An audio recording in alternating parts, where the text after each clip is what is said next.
C'est un paysan. Il est pauvre. Dans sa basse-cour, il ne lui reste qu'une seule oie. Et c'est bientôt Noël.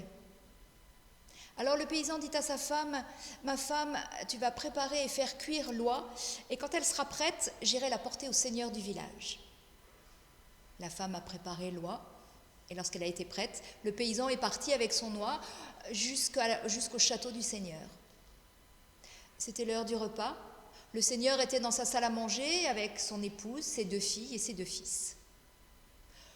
Le paysan a été introduit dans la salle à manger, il s'est approché, il s'est incliné et il a posé l'oie sur la table. « Seigneur, je t'apporte cette oie en cadeau pour ton repas de fête. »« Je te remercie, c'est généreux de ta part.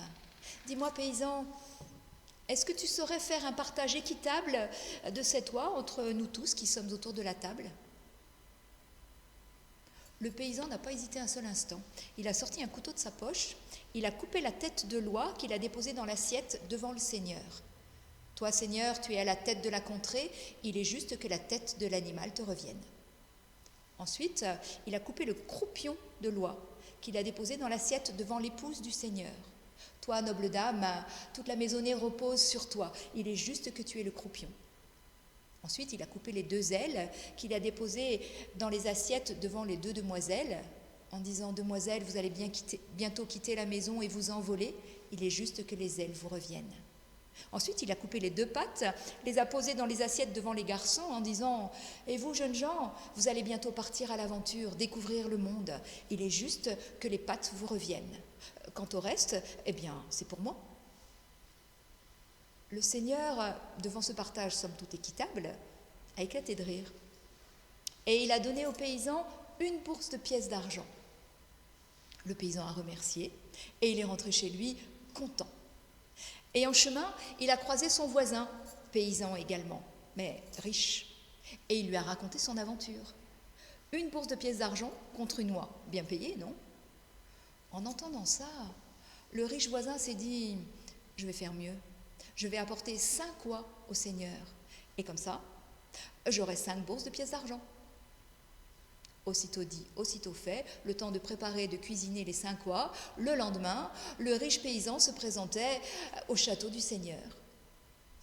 Il a été introduit dans la salle à manger, il a déposé les oies sur la table. « Seigneur, accepte ce présent pour tes repas de fête. »« Je te remercie, paysan. Mais dis-moi, est-ce que tu saurais partager ces oies équitablement entre nous tous ?» Le paysan a réfléchi, il n'a pas réussi. Au bout d'un moment, le Seigneur s'est impatienté et a chassé le paysan, et il a demandé à ce que l'on aille chercher le paysan de la veille, celui qui avait si bien su partager une seule oie. Le paysan est arrivé, et le Seigneur lui a dit « Voilà, 5 oies, sauras-tu les partager équitablement entre nous tous ?» Le paysan a dit « Bien sûr, Seigneur. » Il a pris la première oie et l'a déposée devant le Seigneur et son épouse. Et il a dit « Seigneur, cette oie, ton épouse et toi, cela fait 3. » Il a pris la deuxième oie qu'il a déposée devant les 2 demoiselles. « Cette oie et les 2 demoiselles, cela fait 3. » Il a pris une troisième oie qu'il a déposée devant les garçons. Il a dit « Cette oie et les 2 garçons, cela fait 3. » Ensuite, il a pris les 2 oies qui restaient, en a pris une sous chaque bras et a dit « Ces 2 oies et moi, cela fait 3. » Le Seigneur a éclaté de rire. « Tu me plais, toi, paysan. » Et il a donné au paysan 5 bourses de pièces d'or. Le paysan, qui n'était plus pauvre du tout, est rentré chez lui. Et l'histoire dit qu'il a passé un très très bon Noël. L'histoire dit aussi qu'il a mangé de l'oie le soir de Noël.